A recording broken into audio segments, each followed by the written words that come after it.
ہمارے گھر میں برکت نہیں ہے تو اس کی ایک وجہ بیوی پہ ظلم بھی ہے۔ کچھ عورتیں بھی شوہر پہ ظلم کر رہی ہیں، لیکن شوہر آج کل زیادہ ظلم کر۔ ظلم کی مختلف شکلیں۔ نمبر ایک، ہمارے لیے بیوی کے حق میں یہ بات کہی گئی تھی جو تم کھاؤ وہ ان کو کھلاؤ۔ آپ تو روز ہوٹل میں کھا رہے اور بیوی کے لیے کیا ہے؟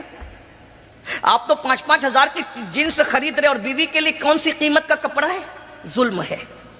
پھر رات کے 3-3 4-4 بجے تک دوستوں کے ساتھ گھوم رہے ہیں، گپ شپ کر رہے ہیں۔ ہنسنے کی بات نہیں ہے، احساس کرو۔ یہاں تک فرمایا گیا اگر بیوی کی حق تلفی رات بھر نفل پڑھنے کی وجہ سے ہوتی ہے، حضور نے فرمایا نفل مت پڑھو، بیوی کا حق ادا کرو۔ بلکہ ایک مقام پر فرمایا جو اپنی بیوی کے ساتھ رات گزارتا ہے اللہ اسے شب قدر کا ثواب عطا کرتا ہے۔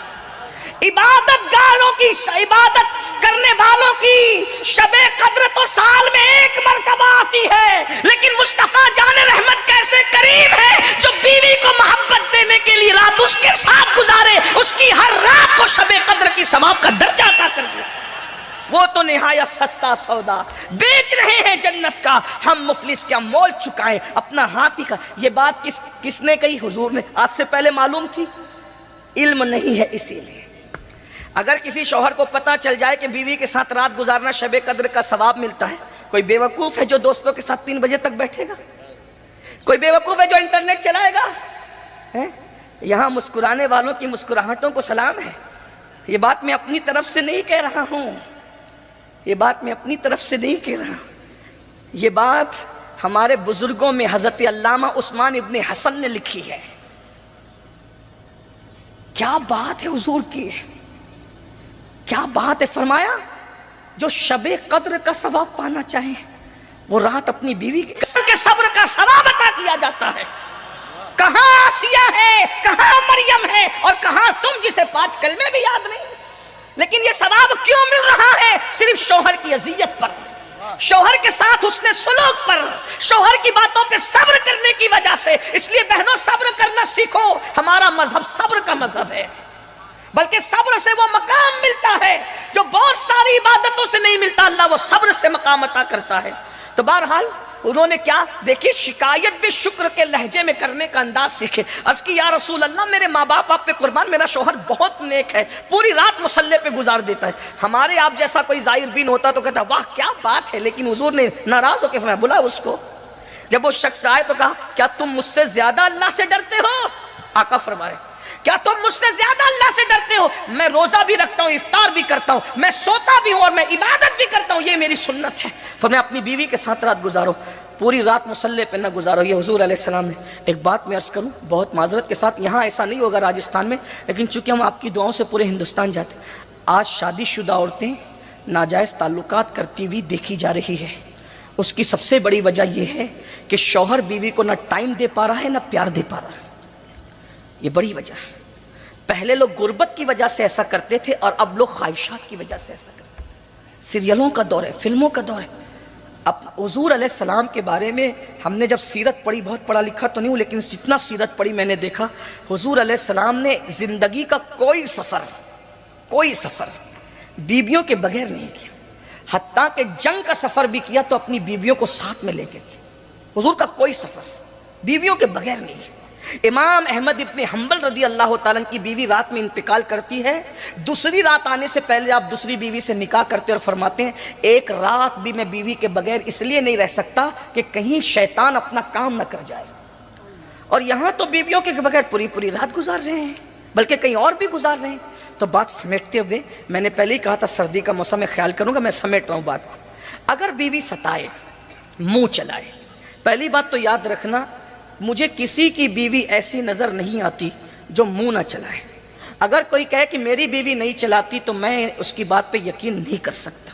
اس کی وجہ بتاؤں، جناب خلیل اللہ کی بیوی بھی ان کے ساتھ منہ چلا رہی ہے۔ حدیث ہے، مصنف ابن عبدالرزاق میں حدیث موجود ہے کہ حضرت سارہ نے جب حضرت ابراہیم خلیل اللہ کے ساتھ بحث کی اور ان کے ساتھ کچھ باتیں کی تو حضرت خلیل اللہ نے عرض کی مولا میرے اللہ، یہ سارا میرے ساتھ اس طرح زبان چلا رہی ہے مولا۔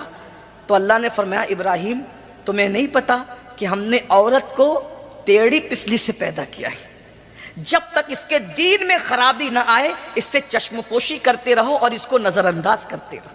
ہمارے مذہب میں یہ ہے اللہ نے بیوی کو انسان کی بائیں پسلی سے پیدا کی، ہر چیز کے لیے دائیں کو پسند کیا اور بیوی کی پیدائش کے لیے بائیں کو پسند کیا۔ حکمت یہ ہے کہ بائیں طرف دل ہوتا ہے، دل، اور پھر اللہ نے سر کی ہڈی سے نہیں، پیر کی ہڈی سے نہیں، مضبوط ہڈیوں سے نہیں، انسان کی ہڈیوں میں سب سے کمزور ہڈی کوئی ہے تو وہ پسلی کی ہڈی ہے۔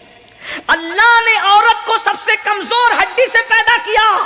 یہ پسلیاں بہت کمزور ہے، اگر ٹوٹ جائے تو جلدی جڑ بھی نہیں سکتی، اتنی کمزور ہے، مگر اتنی کمزور ہونے کے بعد بھی اللہ اکبر، جو پورے دل پورے جسم کا بادشاہ جسے دل کہتے ہیں، دل کی حفاظت اگر کوئی کرتا ہے تو نہ ہاتھ کی ہڈیاں کرتی ہے نہ پیر کی ہڈیاں کرتی ہے، دل کی حفاظت اگر کوئی کرتا ہے تو یہی کمزور پسلیوں کی ہڈیاں کرتی ہے۔ خود تو ٹوٹ جاتی ہے مگر دل کو توڑنے نہیں۔ اسی طرح بیوی ہے، بیوی سارے دکھ جھیلتی ہے مگر شوہر پر آنچ نہیں آنے دیتی۔ قرآن نے کتنے خوبصورت لب و لہجے میں بیوی اور شوہر کا رشتہ بیان کیا۔ ہننا لباس لکم وانتم لباس لہن، شوہر بیوی کا لباس ہے اور بیوی شوہر کا لباس۔ لباس کسے کہتے ہیں؟ موسم کے ظلم سے اگر کوئی بچا رہا ہے تو لباس ہے، موسم کی تمازت سے کوئی بچا رہا ہے تو لباس ہے، کانٹوں سے اللہ اکبر اگر کوئی بچا رہا ہے تو لباس ہے، عیبوں کو کوئی چھپا رہا ہے تو لباس ہے، محفلوں میں مزین کر کے جو بتا رہا ہے لباس ہے، عزت کی منزل کو جو پہنچا رہا ہے لباس ہے۔ ارے لباس ہی تو ہے، اگر پھٹا پرانا پہن کے جاؤ تو بڑی شادیوں سے بھگا دیے جاؤ اور اگر قیمتی پہن کے جاؤ تو عزت کے ساتھ بٹھائے جاؤ۔ لباس جتنا اچھا ہوگا عزت اتنی بڑھے گی، اور آج کے ظاہری دور میں تو اور زیادہ ہے۔ لوگ پھٹیچر ہوتے ہیں لیکن اچھا لباس پہن کے آتے ہیں تو ان کو ڈانٹنے بھی ڈر لگتا ہے کہ پتہ نہیں کون ہو، اسی لیے چور لوگ بھی اکثر قیمتی لباس میں آج پاکٹ مارنے کے لیے گھومتے تاکہ شک نہ ہو۔ تو لباس اچھا تلاش کرو، کیونکہ بیوی لباس ہے شوہر کے لیے اور شوہر لباس ہے بیوی کے لیے۔ لباس کا ایک بڑا کام ہوتا ہے چھپا لینا، چھپا۔ جو شوہر بیوی کے عیب نہ چھپا سکا وہ سچا شوہر نہیں ہے، اور جو بیوی شوہر کے عیب نہ چھپا سکی وہ سچی بیوی نہیں۔ تو بہرحال بائیں پسلی سے، دل کے قریب کی پسلی سے۔ اور یہ بھی حدیث پاک ہے، جس نے کسی نے اپنی بیوی کو گالی دی، فقی ابو اللہ سمرقندی اپنی کتاب میں لکھ رہے ہیں، جس نے اپنی بیوی کو گالی دی پہاڑ برابر بھی اعمال لے کر کے آئے گا تو اللہ اس کو جہنم میں داخل فرمائے۔ آج تو بیوی کو گالی دینا کوئی عیب ہی نہیں، یہ ماں بہن کی تولتے رہتے ہیں۔ سرکار غریب نواز رضی اللہ تعالیٰ عنہ فرماتے ہیں، جو کسی مومن کو گالی دے مرتے وقت تو اس کی زبان پہ کلمہ نہیں آئے گا، میں اس بات سے ڈرتا ہوں۔ عام مومن کو گالی دو تو مرتے وقت کلمہ نہیں آئے، شریک حیات کو کوئی گالی دے، وجہ علم نہیں۔ اللہ کے رسول نے جان کے دشمنوں کے لیے دعائے ضرر نہیں فرمائی۔ دعائے ضرر کا مطلب سمجھتے ہیں؟ ہلاکت کی دعا۔ میں بد دعا نہیں کہہ رہا ہوں، میں بد دعا نہیں، ہمارا مسلک سراپا ادب ہے، ہم نبی کے لیے بد دعا کے الفاظ نہیں کہتے، اور یہ فکر ہمیں امام اہل سنت نے عطا فرمائی۔ ہم فکر رضا کے وارث ہیں، فکر رضا ہماری محافظ ہے، اس لیے ہم بہت تول کر بولنا چاہتے ہیں اور دعا کرتے ہیں کہ اللہ ہماری زبانوں کی حفاظت فرمائے۔ ہاں، اور یاد رکھیے، ہم جب بھی منبر پر آتے ہیں تو کوئی ضروری نہیں ہے کہ ہر کہنے والے کی بات کی ہم تصدیق کریں۔ ہماری تصدیق ہر منبر پر اسی بات کی ہے جو شریعت مطہرہ کی حدوں میں ہے، اور جو شریعت کی حد میں بات نہیں کہی گئی ہم اس سے بیزار۔ کہیں کسی منبر پر اگر شریعت کی حد سے بات باہر ہوئی ہم اس کے معید نہیں ہیں، نہ ہم اس کے ذمہ دار ہیں، یہ بات یاد رکھنا۔ دعائیں ضرر نہیں فرمائی جسے لوگ بد دعا کہتے ہیں، ہم نبی کے لیے کسی چیز کو بد نہیں کہتے، بات سمجھ میں آتی؟ اس لیے کہ ان کی کوئی چیز بد ہے ہی نہیں، وہاں بد کی گنجائش ہی نہیں ہے، وہاں تو سب حسن ہی حسن ہے۔ جتنا حسن تھا انہیں عطا کیا اور جو حسن نہیں تھا انہیں نہیں عطا کیا۔ یہ حضور کی شان ہے صلی اللہ علیہ وسلم۔ تیرے تو وصف عیب تناہی سے ہے بری، حیران ہوں میرے شاہ میں کیا کیا کہوں تجھے۔ میری قوم کے جوانوں بیویوں پہ ظلم کرنے والوں، انہیں مارنے والوں، انہیں پیٹنے والوں، دھیان سے سن لو، تندان شہید کرنے والوں کے لیے ہلاکت کی دعا نہیں کی۔ اللہ کے رسول صلی اللہ علیہ وآلہ وسلم کا خون گرایا گیا، ہلاکت اور تباہی کی دعا نہیں کی، حضور کو زخمی کر دیا گیا، حتیٰ کہ حضور کے مقدس چچا کا کلیجہ چبانے والوں نے کچا کلیجہ چبایا، حضور نے ان کے لیے بھی ہلاکت کی دعا نہیں کی۔ حضور علیہ السلام نے سگے چچا کے قاتل کے لیے بھی ہلاکت کی دعا نہیں کی۔ لیکن ایک خاتون آ کر کے عرض کرتی، آقا میرا شوہر مجھے مارتا ہے، تو میں اس سے میرا نام لے کے کہنا کہ اب وہ نہ مارا کرے۔ شوہر سے کہا، حضور نے کہا نہیں مارنا، پھر مارا، پھر آگے کہتے حضور اس نے پھر مارا، اپنی چادر دی، یہ میری